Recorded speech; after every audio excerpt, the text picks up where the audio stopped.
Imagine a way to drastically cut the number of deaths on America's roads, to spare many from fatal disease, something that could reduce violence and even unwanted pregnancies. Well, it actually exists, and it's one of the most effective public health policies the government could ever champion. But most politicians won't go near it, and you're probably not going to like it much either. America has a drug problem. American communities have been torn apart by the highly potent synthetic opioid fentanyl. No, not that drug problem. I'm talking about one of America's most popular drugs. Now, before you click away and pour yourself a stiff drink, this isn't a call for prohibition. The problem is excessive drinking and the lives it destroys. It might not seem like a big deal, but look at this graph. Here are drug deaths over the last 2 decades, and here's alcohol. It's killed way more people than each of those other drugs. The graph doesn't even include the majority of cases where alcohol contributed to fatal falls, deadly car crashes, and drownings. We all agree fentanyl is causing a national crisis, so why don't we say the same about alcohol? Excessive drinking costs the nation $249 billion a year, and an abundance of heartache. A big jump in cases of alcohol-induced liver disease. Alcoholic hepatitis. Being drunk and slamming into a car, killing 3 people. And alcohol is what brought them to the emergency room. How quickly it's deteriorating.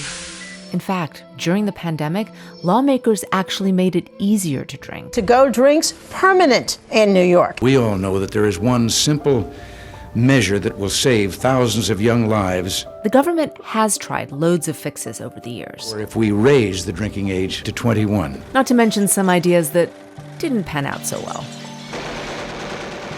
But there's one approach, backed by decades of research no less, that could make a huge difference. And this is the bit you're probably not going to like. Okay, everybody. Taxes! It's this simple. Raising taxes on alcohol makes people drink less. And we know that from decades of research. When we drink less, guess what goes down?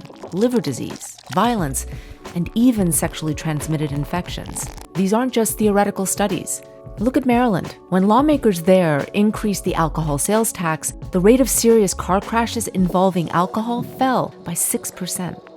In Alaska, a small tax increase led to an 11% drop in deaths caused by alcohol-related disease. And alcohol taxes are fair. If you don't drink, you don't pay. And people who drink more pay more.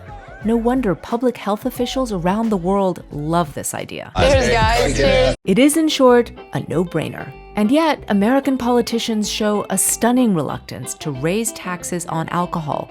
Many states haven't increased theirs in at least 20 years. New Mexico hasn't increased their tax in 3 decades. Oh, and by the way, they hold the title for the highest alcohol death rate in the country. Oregon last raised its beer tax in 1977. And Wyoming, not since FDR was in the White House. Read my lips.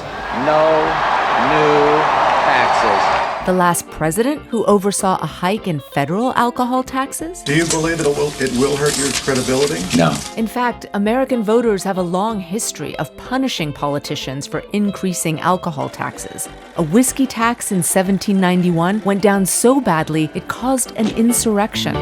The threat of political suicide, and of course the mighty alcohol lobby, ensure that our politicians continue to ignore this life-saving policy. Lawmakers are getting the message. In this election year, don't raise taxes. Except, don't we elect them to make unpopular decisions like this?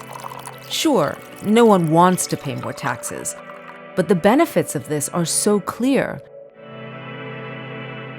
Are there enough leaders out there with the conviction to make the case?